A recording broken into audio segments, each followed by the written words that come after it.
Now look, I'll start off with the specs of this thing. I'll then touch on the different bits of gear that I've used with this. I'll do that to try and give you an idea of what type of scenarios, situations, and what sort of pressure, you know, I've effectively put this under. I have run it dead twice. Ultimately, I'll be able to give you an idea of what this battery looks like physically after a year of use, you know, how it's performed and whether I've had any problems or, you know, had any concerns essentially. But anyway, grab yourself a drink, make yourself comfortable, we'll get into this one.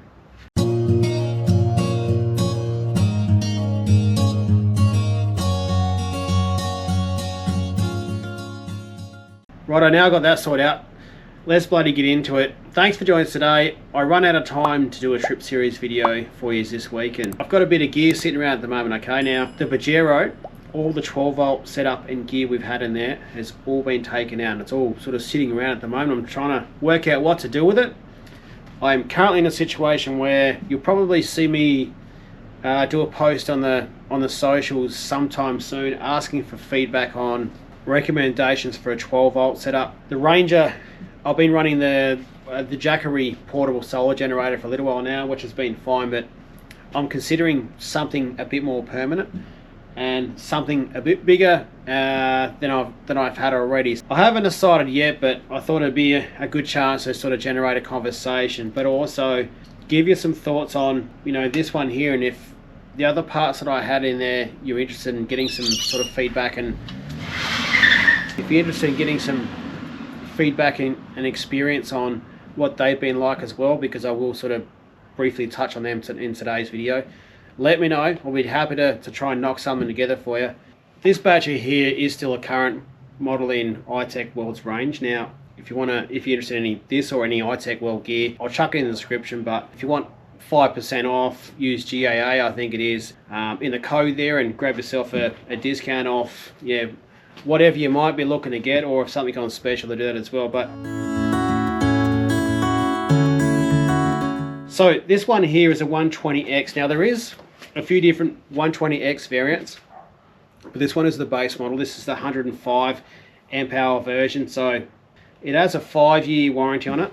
With this one here, you can actually get a heat shield blanket if you're looking to use it for under bonnet use, which I have seen people use. I haven't done it myself. iTECH do sell a tray that goes with this one, and this can be used with the Go Further battery box as well. So just going off the first page here is, you know, it is rated for under bonnet use, IP67 waterproof rated. It does only weigh 10 kilograms. It is very light. Before we put this one, the Pajero, we actually had a 170 amp hour AGM battery, which was just shy of 50 kilos, so it's a massive difference. Now it does say here there's 100% usable capacity. I don't know if that's true or not. I've never done it, and I've never done a capacity test, so I can't actually give you any information on that there. Now, just scrolling through the actual spec sheet here, so there's a nominal voltage of 12.8 volts. It does have short circuit protection. Has a maximum charge current of 100 amps. Recommended charge voltage of 14.4 volts. The BMS charge cutoff is 15 volts. The BMS low voltage cutoff is 8.5 to 9 volts. Continuous discharge is 150 amps. Or 175 amps over 5 minutes. You can put these in series, you know, essentially combine these together to increase capacity. If you're looking for a battery yourself, different brands do specify, you know, whether they can or can't be put through. There is some brands that can't be. There's other brands that'll only be in, you know, you're only doing a series of 2. So if you're aware of that, that might be helpful. Now, life cycles, 100% charging is 4,000. Keeping in mind, if you know, you can see there it says that you're charging only half of the battery, 50%, you can actually get 8,000 plus. Alrighty, now bits of gear that I used with this was, I did use the iTECH shunt with that one. I have done 2 videos on this because I did install the previous year's models in the Pajero, which is like the circle monitor, but this one here has a square one, so I've done 2 of those, and I've actually got one in the camper trailer that I still use. Now, charging this one with the car, I use the kick-ass 25 amp charger. It's always been fine with the battery, so there was never any problems with different brands being, you know, used with that sort of stuff. If you were looking at this sort of battery, now if you're asking me whether a 25 amp charger was enough for this battery, clearly for us it was. When we were up in Ningaloo last year there, and we're off grid for a couple of weeks, just some little short day trips here and there with this one, and using solar panels, we're able to get this one topped up fairly clearly, fairly easily, without any problems. So 25 amp charger was enough for us. This is just an opinion, but I think if you're looking at a 40 amp charger, yes, it would charge it faster, but maybe more applicable to a 200 amp hour battery capacity, I reckon. But for us, 25 amp hour is fine. We used the Kick-Ass 2000 watt inverter. With that one there, we used the air fryer regularly when we're off camping, especially with the kids. Run the air fryer was a a 1500 watt air fryer, and we also used the Kick-Ass mini power box, I think it's called, as well. And having all those things on there, plus there was rear lights, aux beam lights we had on the back of the car there as well. So there was quite a lot of things plugged into these terminals there, and this thing here was running every day for. Well, this one here was running every day for the 12 months I had it in there, but all the gear there had been running for 18 months with a 75 litre Kick-Ass fridge there. It stayed in the car, it was used all the time because it needed works on the road. This was never off, essentially.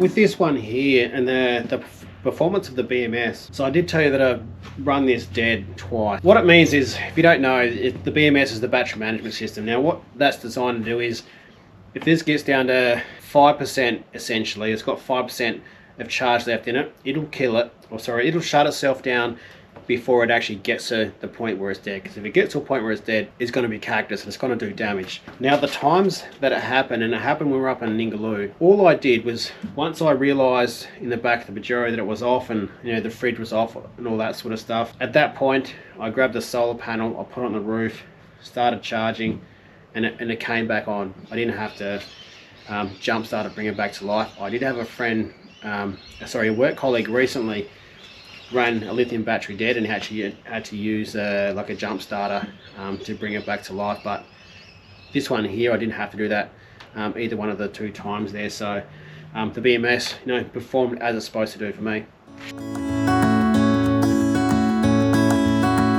The battery tray we use, like, in hindsight, this is the same one that's on the iTECHWORLD website. I got this from, I think it was Anaconda. I think it's like a blue low one for 25 bucks, so it goes in here like that. So battery essentially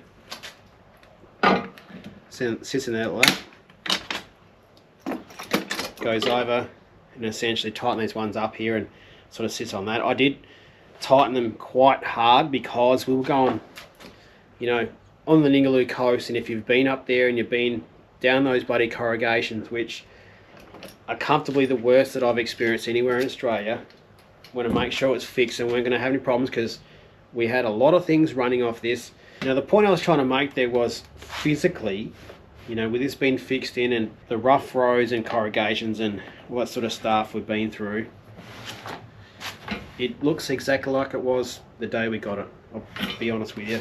You wouldn't know that it's a year old, to be honest with you. There's sort of some minor scuffs on the top there where setting this thing up I might have put it off, but bit of a scratch there, but other than that it's all good. And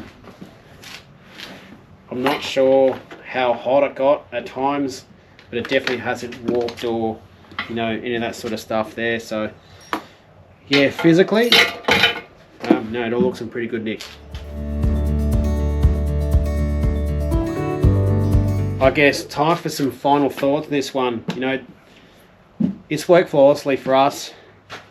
We went from AGM before this to lithium, and if you're someone that's on AGM thinking about whether I should go to lithium, do it. If you've got the money and you've got the means to do it, I would absolutely do it. There is no question, okay, they're so much lighter, essentially to get the same sort of capacity. Remember, with these types of batteries, most batteries will give you 80 to 90% capacity as an average. Some will do more, but with this one here being 105 amp hour battery, to get 100 amps out of a battery, you're looking at perhaps like a 200 amp AGM. AGMs can only handle sort of 50% capacity before you start doing damage to them. And whether it was charging with the car or charging with solar panels, it did fine, and I wasn't at any time worried about damaging it, especially after those 2 times in Ingaloo actually sort of run it dead. Was essentially me just being careless and sort of leaving it for 2 days, running a fridge when it was mid-30s in the back of the car there, where it was stinking bloody hot. I know there's a lot of opinions on iTECHWORLD gear. My personal experience, I've run this one and I've run 2 of these. So remember, I've got the one in the camper trailer, and I've got I've had this one here in the back of the Pajero. My experiences with the gear has been great, and I would definitely be looking to go. Well, I am looking at more iTECHWORLD gear in the future. I just don't know what sort of setup I want to go with this. But to close this off, I'll definitely recommend this one. They do have a lot of new ones now where they've got bloody Bluetooth options as well. So I feel like for me, I was only thinking about it just before I did this video, where I'll likely forego another shunt, essentially, because a lot of newer batteries in the market now have the Bluetooth option. Previously I was probably not a fan of Bluetooth because I don't like to use my phone when I'm camping, but we'll see how we go there. Just a quick one, if you're interested in your iTECHWORLD gear, don't forget to grab yourself a discount and use the code in there, and don't pay bloody full price, that's for sure. Bloody typical, GoPro overheated right before I finished up there. But anyway, thanks for watching. If you like what you're seeing here and you want to see more of what we do, or if you're into our camping stuff, check them out. But anyway, if you want to support us, liking the video is a great way to do that, and subscribe to the channel if you like what you're seeing here, or if you like some of our other videos, check them out. But anyway, I'm Deeds of Getting Around Oz. Cheers guys.